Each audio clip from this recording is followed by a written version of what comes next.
CCN news 24 के सभी दर्शकों को मेरा नमस्कार।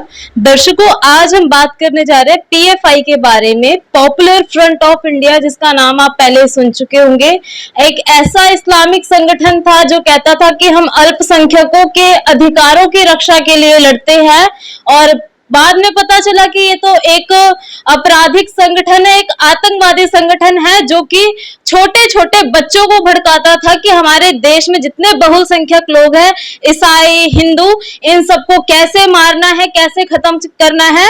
और इन्होंने एक मिशन बना रखा था, मिशन 2047, जिसका एक कहा जाता है गजवा है इन हिंद, जो कि भारत में हिंदू और जितने भी बहुसंख्यक लोग हैं उनको खत्म करना है और अपने हिंदुस्तान को, भारत को मुस्लिम देश बनाना है, सऊदी अरब जैसा। और इस संगठन को अब भारत से बैन कर दिया गया है।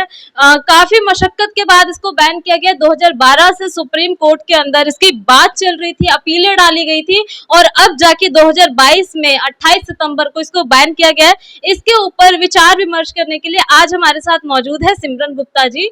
नाम से आप पहचान गए होंगे, बाकी एक बार मैं बता देती हूँ, सिमरन गुप्ता वही सिमरन गुप्ता जिनको सर तन से जुदा करने की धमकी दी थी, लेकिन इनके हौसले इतने बुलंद हैं कि सर तन से जुदा की धमकी के बाद भी डरे नहीं और हिंदुत्व की रक्षा के लिए आज भी खड़े हैं। और आज भी इन्होंने इतनी अपीलें दायर कर रखी है हिंदुत्व की रक्षा के लिए सुप्रीम कोर्ट के अंदर, और सच में बेबाक दिल है ये, और इनके अंदर बहुत जुनून है हिंदुत्व की रक्षा के लिए। एक बार इनसे बात कर लेते हैं। नमस्कार सिमरन जी। जय श्री राम, जय जय श्री राम आप सभी भाइयों को। ये जो PFI को बैन किया गया है हमारे देश में, इसके ऊपर क्या विचार विमर्श करना चाहेंगे? पहली बात तो PFI एक आतंकवादी संगठन है और इसे बैन होना चाहिए था। क्यों बैन किया गया है इसको? बैन होना इसलिए किया गया है इसके लिए कि इसकी जितनी भी गतिविधियां थी आज तक हिंदुस्तान में, जितने भी दंगे हुए हैं, जितने भी आतंकवादी हुए हैं, आतंकवादियां गतिविधियां हुई हैं, उन सभी में PFI का हाथ रहा है। जैसे कोई दंगा, जैसे कि दिल्ली में दंगा हुआ था, उसमें PFI का हाथ था। अहमदाबाद में बम ब्लास्ट हुआ, उसमें PFI का हाथ था। और केरल में जितने भी हमारे हिंदूवादी नेताओं की हत्या की जा रही है, उन सभी में PFI का हाथ है। और PFI के लोग ही हम हिंदू नेताओं की हत्या करते हैं, जिनके लिए सपोर्ट तुर्की जैसा देश, पाकिस्तान जैसा देश खुलेआम करते हैं। किस प्रकार का सपोर्ट? धन से, हथियार से, मोरल सपोर्ट पूरी तरह करते हैं। इसी तरह PFI हमेशा कहती है कि हमने 2047 तक हिंदुस्तान को मुस्लिम देश बनाना है, और यह इनका सपना है। सपना कभी नहीं पूरा हो पाएगा। हमारे भारत सरकार ने इनके ऊपर प्रतिबंध लगाकर बहुत अच्छा किया है। इसके लिए मैं सभी को थैंक्स कहना चाहता हूँ, जिसके लिए हम 2012 से लड़ाई लड़ रहे हैं। मैंने भी सुप्रीम कोर्ट में एक पिटीशन दायर की थी अपने लॉयर द्वारा।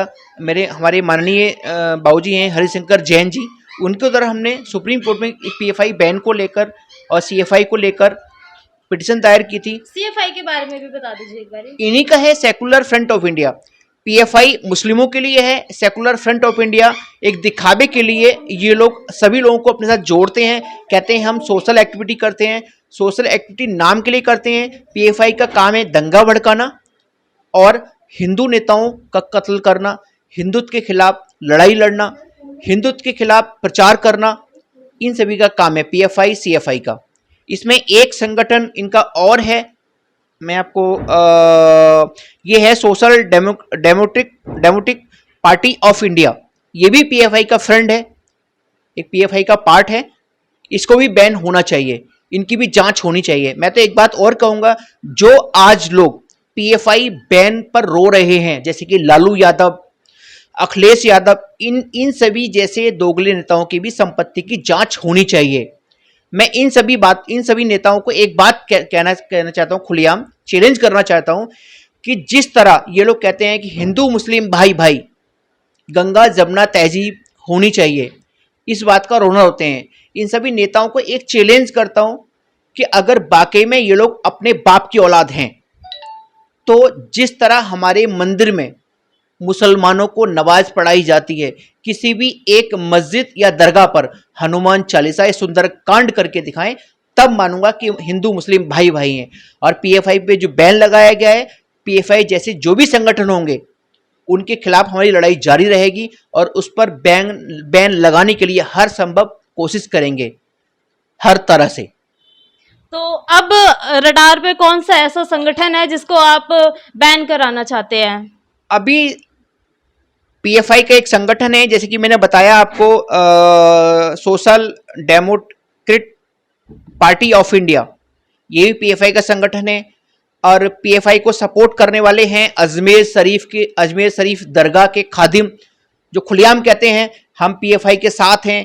एक शफीकुर रहमान बर्क हैं जो सपा से सांसद है, कहने को बुजुर्ग सांसद है मगर तमीज नाम की चीज नहीं है उसमें, उसने पीएफआई का सपोर्ट किया है। और ओवैसी हैं जो अपने आप को सांसद कहते हैं। ऐसे लोगों पर भी बैन लगना चाहिए और सरकार लगाती है तो सही है, वरना अन्यथा उनके खिलाफ भी हम लोग कोर्ट तक जाएंगे, हर संभव प्रयास करेंगे उनके खिलाफ भी जांच हो और उनकी सभी गतिविधियों पर बैन लगे।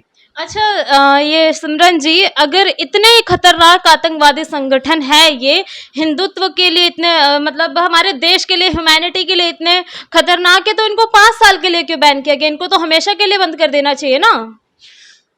अभी 5 साल के लिए बैन किया गया है, आने वाले टाइम पर पूर्ण प्रतिबंध किया जाएगा। कैसे मान ले? देखिए, आरएसएस पे 3 बार बैन लगा था, 3 के 3 बार आरएसएस के बैन हट गए थे, पहली बार में 2 साल, 1 साल इतने, तो इसके बाद पीएफआई को भी ऐसे छुड़वा लेंगे? ये तो एक राजनीति जैसी बात लग रही है इसमें भी। हमें पूरी उम्मीद है अपने माननीय मोदी जी से और अमित शाह जी से। आरएसएस एक अलग काम करता है, आरएसएस सेवा करता है, जनता की, हिंदुत्व की रक्षा करता है और आपदा में लोगों की निस्वार्थ सेवा करता है। और उस तरह पीएफआई नहीं है। पीएफआई का काम है ओनली आतंकवाद फैलाना, हिंदुत्व के खिलाफ बोलना, हिंदुओं की हत्या करना, हिंदू नेताओं को प्रताड़ना करना।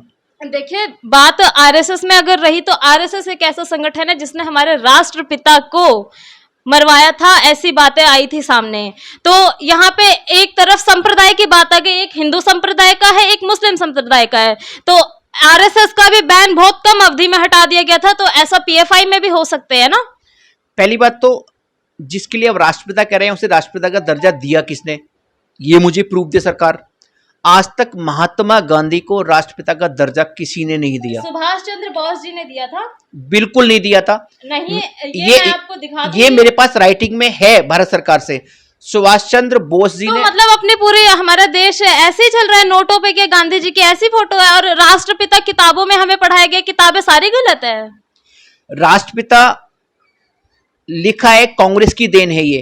कांग्रेस ने तो बाबर को भी बहुत कहा था, हुमायूं को भी बहुत कहा था, मगर कांग्रेस ने हमारे नेताजी सुभाष चंद्र बोस को कहीं नहीं बताया सही, चंद्रशेखर आजाद को कहीं नहीं सही बताया, और भी हमारे देशभक्त थे, उनके लिए क्यों नहीं किया? ओनली राष्ट्रपिता ही क्यों? क्या राष्ट्रपिता महात्मा गांधी ने अंग्रेजों के खिलाफ कोई लड़ाई लड़ी या धरना प्रदर्शन से ऐसा कुछ होता है? मैं तो नहीं मानता राष्ट्रपिता उनके लिए, जो मानते हैं मानते रहे। कांग्रेस ने हमेशा लोगों को बरगलाया है, हिंदुत्व के खिलाफ काम किया है, हिंदुओं को मरने वाले काम किए हैं। कांग्रेस के नेता अपनी कुर्सी के लिए किसी भी हद तक गिर सकते हैं, इसीलिए कांग्रेस ने महात्मा गांधी को राष्ट्रपिता कहा। मैं महात्मा गांधी को राष्ट्रपिता नहीं मानता। अच्छा, मुद्दे पे आते हैं। ऐसा कहा जा रहा है कि पीएफआई को बस एक वार्निंग देके जो उनकी जितनी भी गतिविधियां जो मिली है समाज के हित में नहीं थी, उनको हटवा के उन्हें वापस से अपने कामों पे कर देना चाहिए था। इसके बारे में क्या कहोगे आप? ऐसा कुछ नहीं है। पीएफआई एक आतंकवादी संगठन था, है और रहेगा। अभी पीएफआई को 5 साल के लिए बैन किया है सरकार ने, और अगर बैन हटाया जाता है तो पुनः हम लोग सुप्रीम कोर्ट में याचिका दायर करेंगे पीएफआई जैसे आतंकवादी संगठन को बैन कराने के लिए। और मैं तो चाहूँगा पीएफआई से जो भी नाता रखते हैं, पीएफआई के बारे में सपोर्ट में जो भी बोलते हैं, उनके खिलाफ भी देशद्रोह और राजद्रोह का मुकदमा दर्ज करके उन्हें जेल के अंदर ठूसना चाहिए।